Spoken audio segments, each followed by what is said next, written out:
12 दिसंबर 1935 को मुझे जात-पात तोड़क मंडल के मंत्री श्री संत राम का पत्र प्राप्त हुआ, जो इस प्रकार है।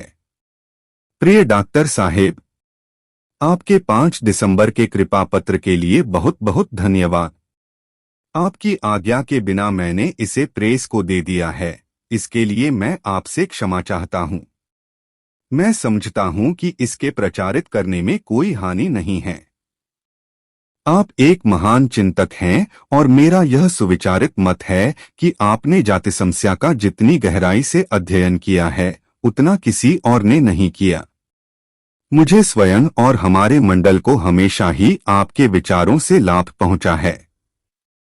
मैंने अनेक बार क्रांति में इसका प्रचार और स्पष्टीकरण किया है और अनेक सम्मेलनों में इस पर भाषण भी दिए हैं। मैं आपके इस नए सूत्र अर्थात जिन आर्थिक विश्वासों पर जाति प्रथा की नींव खड़ी है, उनके अस्तित्व की समाप्ति के बिना जात पात को तोड़ना संभव नहीं होगा की व्याख्या को पढ़ने का बहुत उत्सुक हूँ। कृपया अपनी सुविधानुसार यथाशीघ्र विस्तार से इसकी व्याख्या करें, ताकि हम इस विचार पर प्रेस और मंचों से समर्थन कर सकें। फिलहाल मैं इस संबंध में पूरी तरह स्पष्ट नहीं हूँ। हमारी प्रबंधकारिणी समिति का आग्रह है कि आप हमारे वार्षिक सम्मेलन का अध्यक्ष बनना स्वीकार करें। हम आपकी सुविधानुसार इस सम्मेलन की तारीखों में परिवर्तन कर सकते हैं। पंजाब के स्वतंत्र विचारों वाले हरिजनों की आपसे मिलने और अपनी योजनाओं पर आपसे विचार विमर्श करने की बड़ी इच्छा है। यदि आप लाहौर आकर सम्मेलन की अध्यक्षता करने की कृपा करें तो 2 काम हो जाएंगे। हम सभी विचारधाराओं के हरिजन नेताओं को आमंत्रित करेंगे और इससे आपको उन्हें अपने विचारों से अवगत कराने का अवसर मिल सकेगा। मंडल ने अपने सहायक मंत्री श्री इंद्र सिंह को क्रिसमस के अवसर पर बंबई में आपसे मिलने और सारी स्थिति पर आपसे चर्चा करने के लिए नियुक्त किया है, जिससे आपको हमारे अनुरोध को स्वीकार करने के लिए राजी किया जा सके। मुझे बताया गया था कि जात-पात तोड़क मंडल सवर्ण हिंदू समाज सुधारकों का एक संगठन है, जिसका एकमात्र उद्देश्य हिंदुओं में जाति प्रथा का उन्मूलन करना है। सैद्धांतिक रूप से मैं ऐसे किसी आंदोलन में भाग लेना पसंद नहीं करता जो सवर्ण हिंदुओं द्वारा चलाया गया हो। सामाजिक सुधार के प्रति उनका रवैया मुझसे इतना भिन्न है कि मेरे लिए उनके साथ काम करना कठिन है। वास्तव में मेरे और उनके विचारों में विभिन्नताओं के कारण मुझे उनके साथ काम करना अनुकूल नहीं लगता। इसलिए जब मंडल ने पहली बार मुझसे अध्यक्षता करने का अनुरोध किया था तो मैंने उसे अस्वीकार कर दिया था। फिर भी मंडल ने इसे मेरी अस्वीकृति नहीं माना और अपने एक सदस्य को मुझ पर निमंत्रण स्वीकार करने के लिए दबाव डालने के उद्देश्य से बंबई भेजा। अंत में मैं अध्यक्षता करने के लिए तैयार हो गया। वार्षिक सम्मेलन मंडल के मुख्यालय लाहौर में होना था। सम्मेलन का आयोजन ईस्टर के अवसर पर होना था, किंतु बाद में इसे 1936 के मई मास के मध्य तक के लिए स्थगित कर दिया गया। मंडल की स्वागत समिति ने अब इस सम्मेलन को रद्द कर दिया है। इस सम्मेलन के रद्द होने की सूचना मेरे अध्यक्षीय भाषण के छप जाने के बहुत बाद में आई। इस भाषण की प्रतियां अब मेरे पास पड़ी हैं। चूंकि मुझे अध्यक्षीय पद से यह भाषण देने का अवसर नहीं मिला, इसलिए जनता को जाति प्रथा से उत्पन्न समस्याओं पर मेरे विचारों को जानने का अवसर नहीं मिल सका। जनता मेरे विचारों को जान सके और भाषण की जो छपी प्रतियां मेरे पास पड़ी हैं उनका सदुपयोग हो सके, इस उद्देश्य से मैंने छपी प्रतियों को बाजार में बेच देने का फैसला किया है। संलग्न पृष्ठों में उसी भाषण का मूल पाठ है। जनता को यह जानने की जिज्ञासा होगी कि किन कारणों से सम्मेलन के अध्यक्ष के रूप में मेरी नियुक्ति को रद्द किया गया। शुरू में भाषण की छपाई को लेकर विवाद खड़ा हुआ। मैं चाहता था कि भाषण बंबई में छपे। मंडल की यह इच्छा थी कि यह भाषण लाहौर में छपे, क्योंकि वहां छापने में बचत होगी। मैं इस पर सहमत नहीं हुआ और मैंने इसे बंबई में ही छापे जाने का आग्रह किया। मेरे प्रस्ताव पर सहमति बजाय मुझे एक पत्र प्राप्त हुआ, जिस पर मंडल के कई सदस्यों के हस्ताक्षर थे। इसमें से आगे दिए गए उद्धरण मैं यहाँ प्रस्तुत करता हूँ। 27 मार्च 1936। सम्मानीय डॉक्टर जी, श्री संत राम को लिखे गए इस मास की 24 तारीख के आपके पत्र को हमें दिखाया गया है। हमें इसे पढ़कर थोड़ी निराशा हुई। यहाँ जो स्थिति उत्पन्न हुई है, शायद आप इससे पूरी तरह अवगत नहीं हैं। पंजाब के प्रायः सभी हिंदू आपको इस प्रांत में आमंत्रित किए जाने के विरुद्ध हैं। जात पात तोड़क मंडल की बड़ी तीखी आलोचना हुई है और सभी ओर से झाड़फटकार मिली है। सभी हिंदू नेताओं ने, जिनमें भाई परमानंद MLA, हिंदू महासभा के पूर्व अध्यक्ष महात्मा हंसराज, डॉक्टर गोकल चंद नारंग, स्थानीय स्वशासन मंत्री राजा नरेंद्र नाथ MLC आदि शामिल हैं, मंडल के इस निर्णय से अपने आप को अलग कर लिया है। इस सब के बावजूद जात पात तोड़क मंडल, जिसके प्रमुख नेता श्री संतराम हैं, के सभी सदस्य किसी भी स्थिति में एकजुट रहकर चलने के लिए दृढ़ प्रतिज्ञ हैं और अध्यक्ष पद पर आपकी नियुक्ति के विचार को नहीं छोड़ेंगे। मंडल की बदनामी हुई है। इन परिस्थितियों में आपका कर्तव्य हो जाता है कि आप मंडल के साथ सहयोग करें। ऐसे समय में जब उन्हें हिंदुओं की ओर से बड़ी कठिनाइयों का सामना करना पड़ रहा है, आप भी उनकी परेशानियों को बढ़ाएं तो यह बहुत ही दुर्भाग्यपूर्ण होगा। हमें आशा है कि आप मामले पर विचार करेंगे और वही करेंगे जिसमें हम सभी की भलाई हो। इस पत्र ने मुझे भारी परेशानी में डाल दिया है। मैं नहीं समझ पाया कि मंडल मेरे भाषण की छपाई के मामले में कुछ रुपयों की खातिर मुझे क्यों रुष्ट कर रहा है। मुझे इस पर भी विश्वास नहीं होता कि सर गोकल चंद नारंग जैसे व्यक्तियों ने मेरे अध्यक्ष चुने जाने के विरोध स्वरूप त्यागपत्र दे दिया है, क्योंकि मुझे सर गोकल चंद का निम्नलिखित पत्र प्राप्त हुआ है।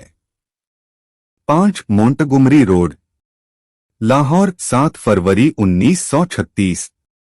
प्रिय डॉक्टर अंबेडकर, मुझे जात पात तोड़क मंडल के कार्यकर्ताओं से यह जानकर प्रसन्नता हुई है कि आपने ईस्टर की छुट्टियों के दौरान लाहौर में होने वाले उनके आगामी वार्षिक सम्मेलन की अध्यक्षता करना स्वीकार कर लिया है।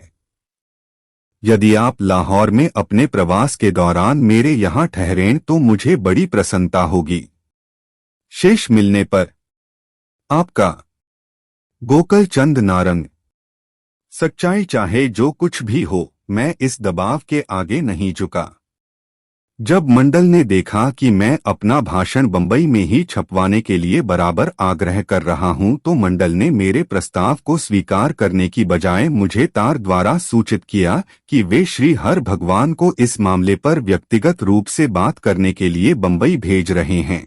जब मैं श्री हर भगवान से मिला तो मैंने देखा कि वह इस मुद्दे पर कुछ भी नहीं कहना चाहते हैं।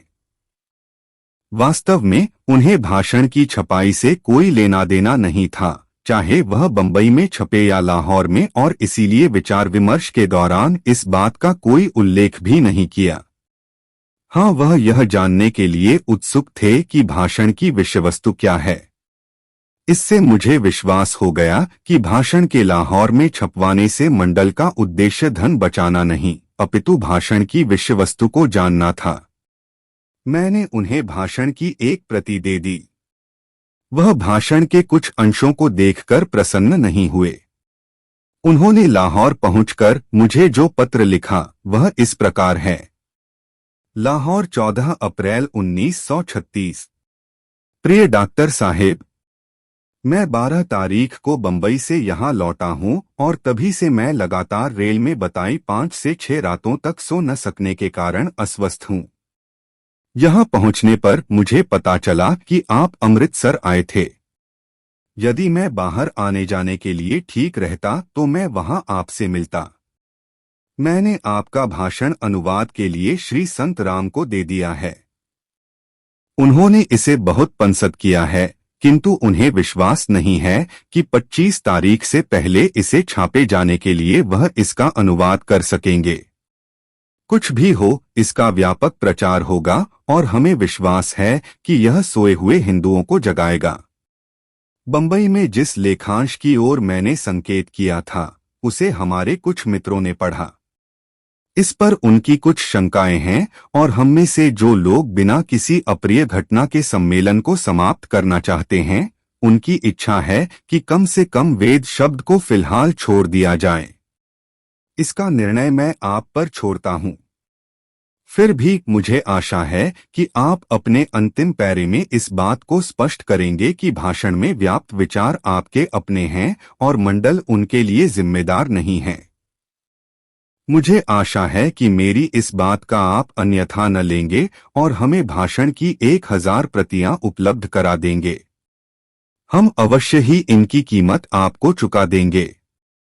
इस आशय का एक तार आज मैंने आपको भेजा है। 100 रुपए का एक चेक इस पत्र के साथ संलग्न है। कृपया इसकी पावती भेजें और हमें यथासमय अपने बिल भी भेज दें। मैंने स्वागत समिति की एक बैठक बुलाई है।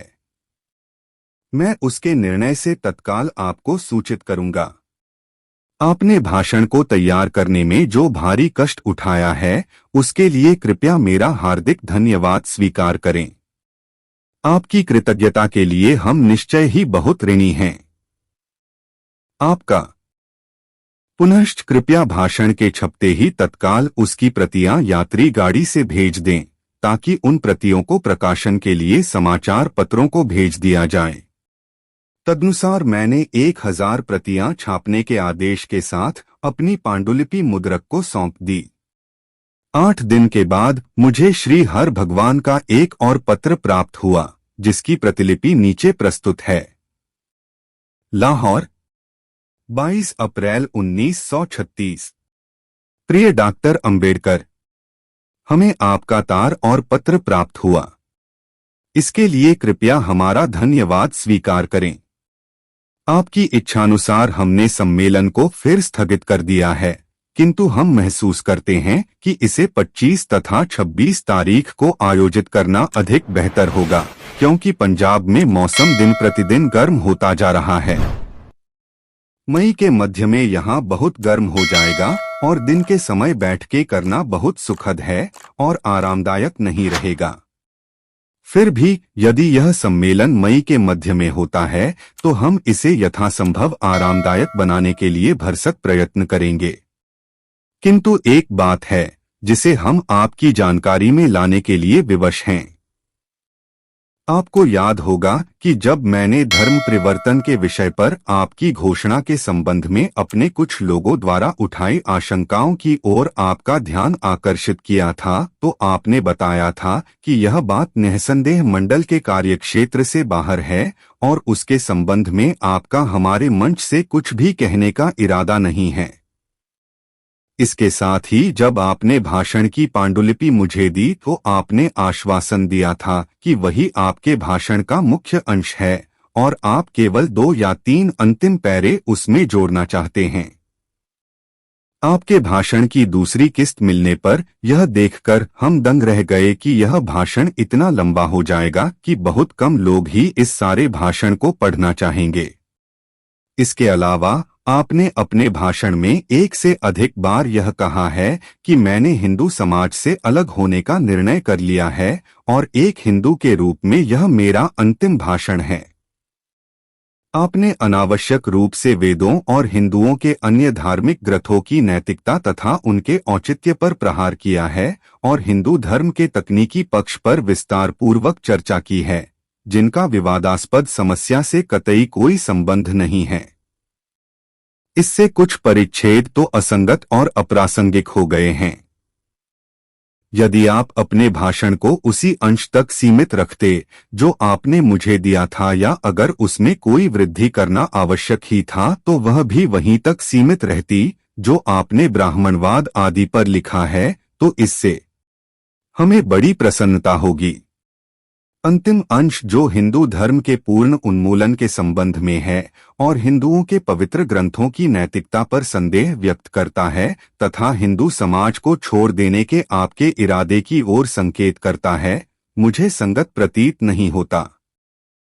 मैं सम्मेलन के लिए उत्तरदायी लोगों की ओर से बड़ी विनम्रता के साथ आपसे अनुरोध करता हूं कि आप ऊपर संदर्भित परिच्छेदों को छोड़ दें और भाषण को वहीं समाप्त कर दें जहां तक आपने मुझे दिया था, या आप चाहें तो ब्राह्मणवाद तक कुछ पैरे उसमें जोड़ दें। हम नहीं समझते कि भाषण को अनावश्यक रूप से उत्तेजनात्मक और कष्टकारी बनाने में कोई बुद्धिमानी है।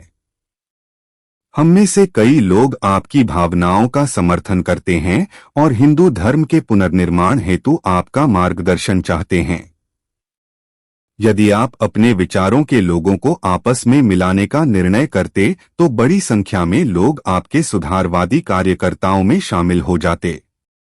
वास्तव में हमने सोचा था कि आप जाति प्रथा की बुराइयों को समाप्त करने में हमारा मार्गदर्शन करेंगे, विशेषकर जब आपने इस विषय का इतना गहन अध्ययन किया है। हमारा विचार था कि आप एक क्रांति लाकर इस दिशा में किए जा रहे महान प्रयासों के केंद्र बिंदु बनकर हमारे हाथ मजबूत करेंगे, किंतु आपने घोषणा जिस रूप में की है उसके दोहराए जाने से इसकी शक्ति समाप्त हो जाती है और यह एक घिसी पिटी चीज बनकर रह जाती है।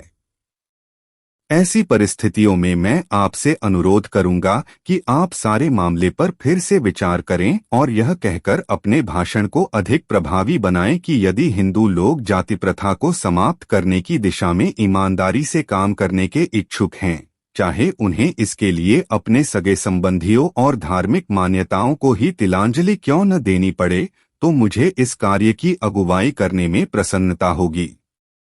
यदि आप ऐसा करते हैं तो मुझे आशा है कि आपको ऐसे प्रयास में पंजाब से तत्काल अनुकूल प्रतिक्रिया प्राप्त होगी। यदि आप ऐसे समय पर हमारी सहायता करेंगे तो मैं आपका आभारी रहूंगा, क्योंकि हम पहले ही भारी खर्च कर चुके हैं और बड़े असमंजस की स्थिति में हैं।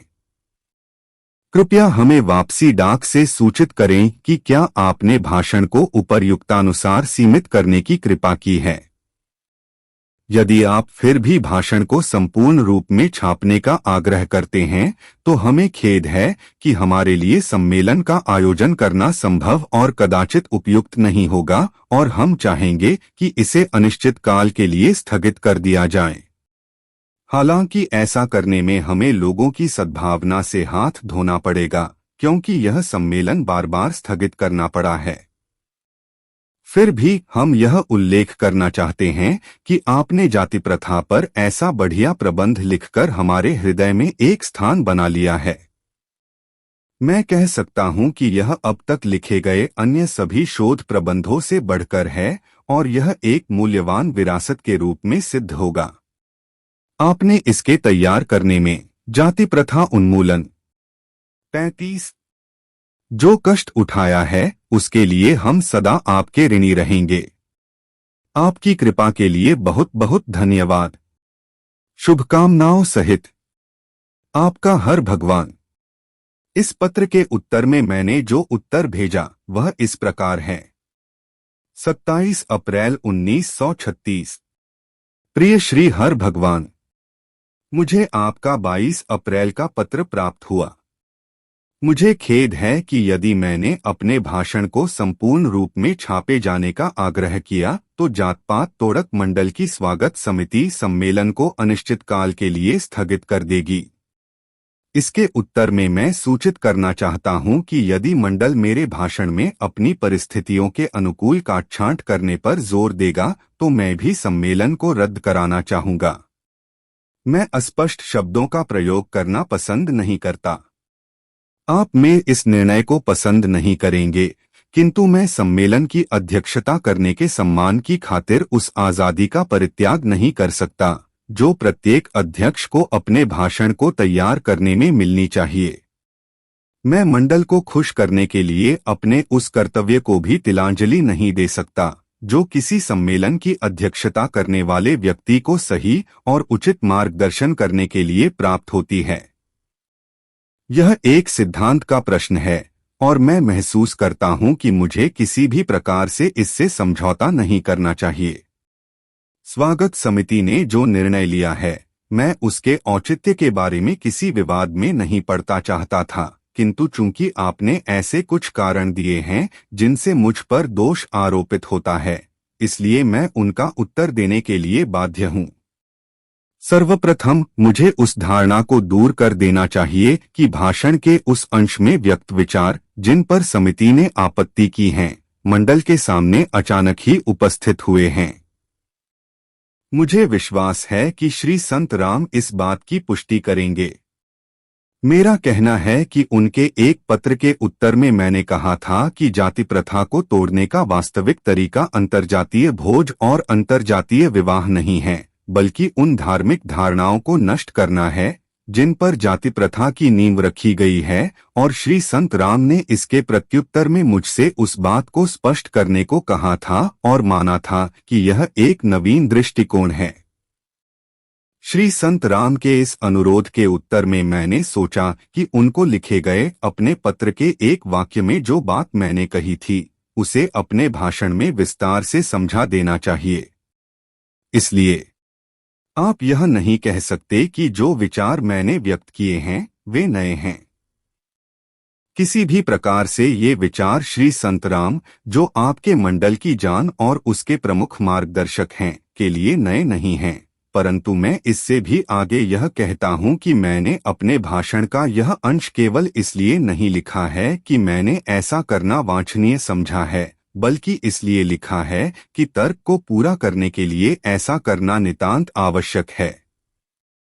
मुझे यह पढ़कर आश्चर्य हुआ कि भाषण के जिस अंश पर आपकी समिति को आपत्ति है, उसे आप अंशगत और अप्रासंगिक बताते हैं।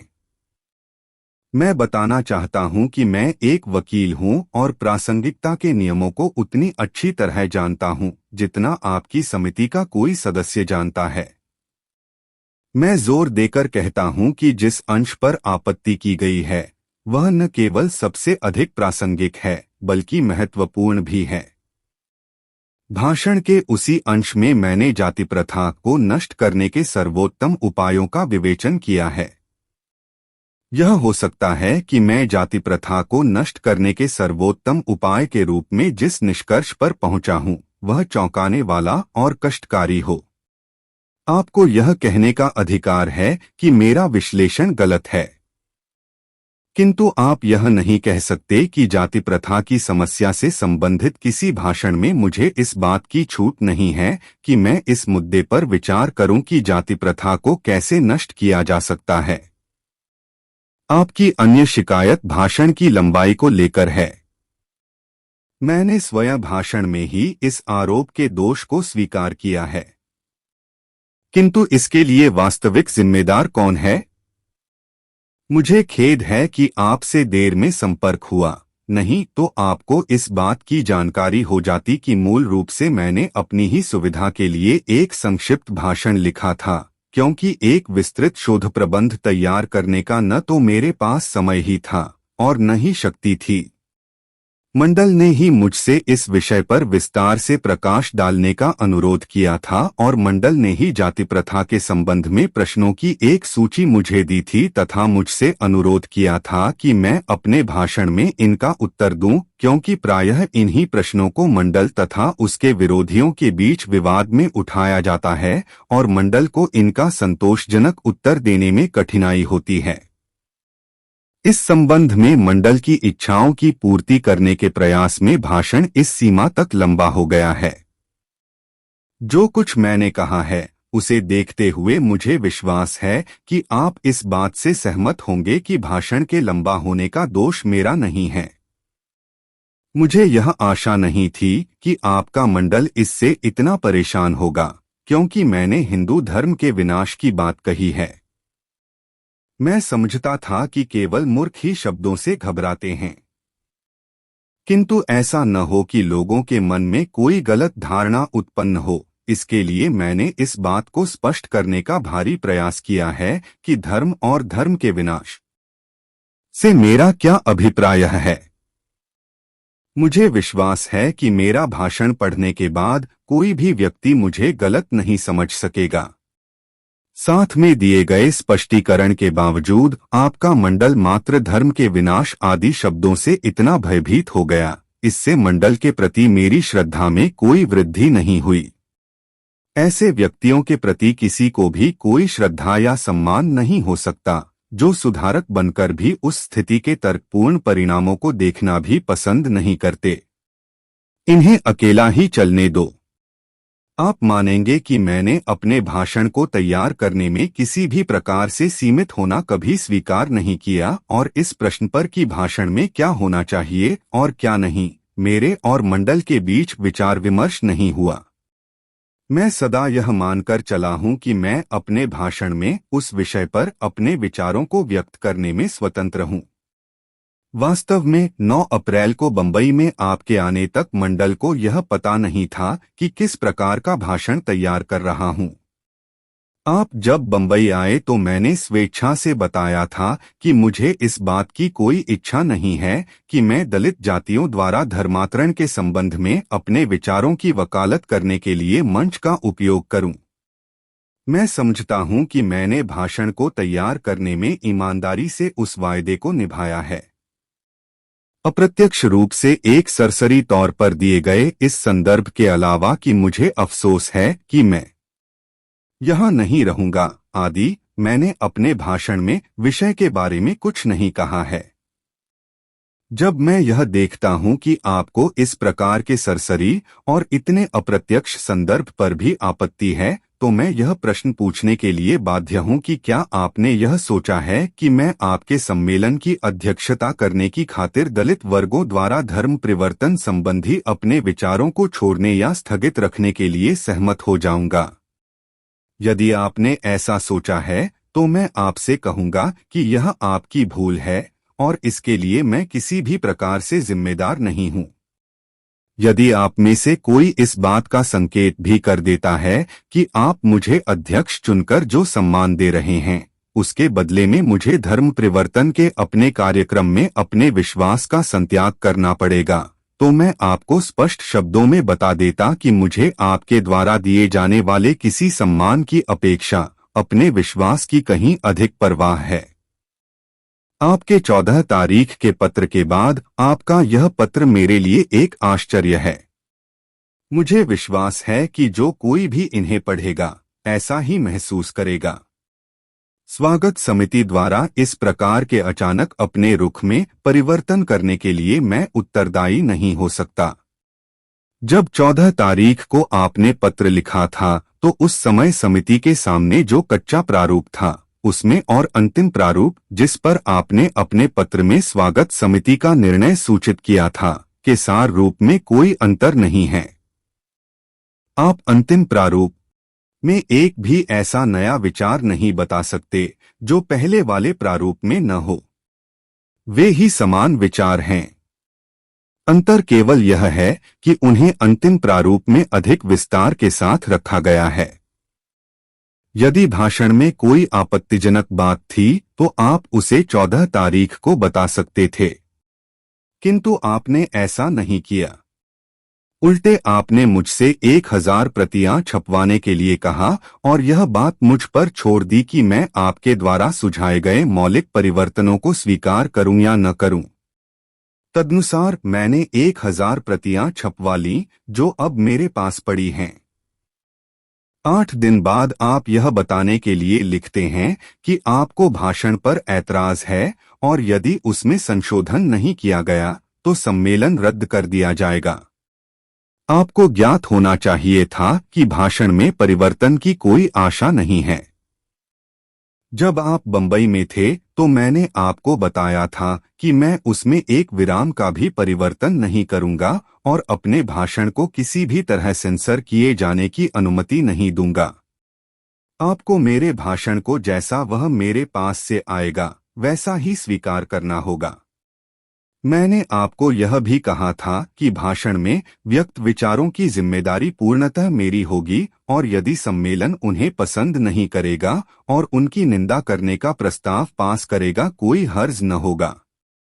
मैं आपके मंडल को अपने विचारों की जिम्मेदारी के भार से मुक्त करने और साथ ही अपने आप को सम्मेलन के साथ अधिक न उलझाने के लिए इतना आतुर था कि मैंने आपको सुझाव दिया था कि मेरी इच्छा है कि मेरे भाषण को अध्यक्षीय भाषण के रूप में नहीं बल्कि उद्घाटन भाषण के रूप में माना जाए और मंडल की अध्यक्षता के लिए किसी और व्यक्ति की तलाश कर लें तथा प्रस्तावों से निपट लें।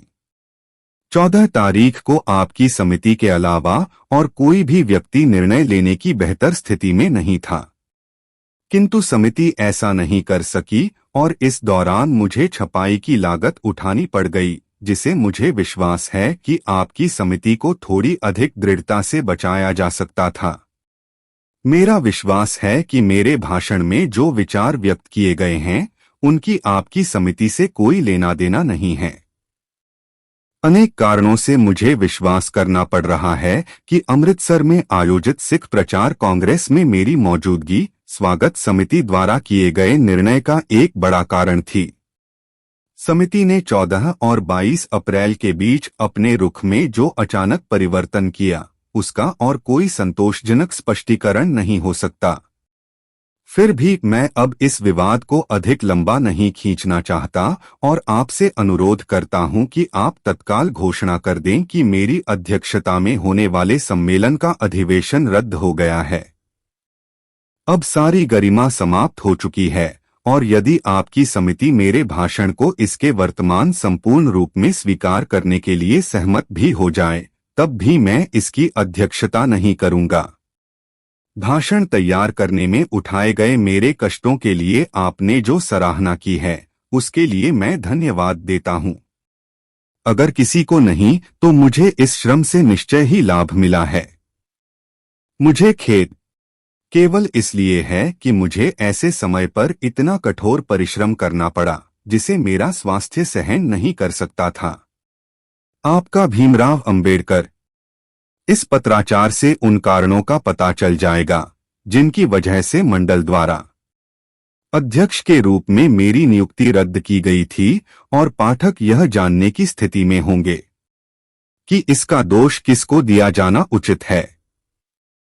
मैं समझता हूं कि यह पहला अवसर है जबकि स्वागत समिति द्वारा किसी अध्यक्ष की नियुक्ति को इसलिए रद्द किया गया है क्योंकि वह अध्यक्ष के विचारों का अनुमोदन नहीं करती, चाहे ऐसा हो या न हो। किंतु निश्चय ही मेरे जीवन में यह पहला अवसर है जबकि सवर्ण हिंदुओं के किसी सम्मेलन की अध्यक्षता करने के लिए मुझे आमंत्रित किया गया था।